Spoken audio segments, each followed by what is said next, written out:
Hello everyone, welcome back to my channel Learners Assembly. Today in this video you're going to learn some correct and incorrect sentences. The first one is I saw a dream. This is a wrong sentence. The right one is I had a dream. Stop saying 4 days back. The correct way to say is 4 days ago. Stop saying he is more tall.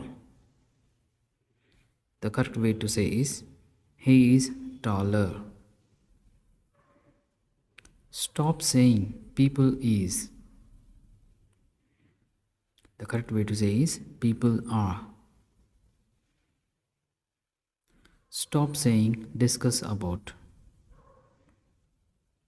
The correct one to say is discuss. Only say discuss. Stop saying he said me. The correct one to say is he said to me. Stop saying explain me. The right one is explain to me. Thanks for watching. If you like it, please subscribe it.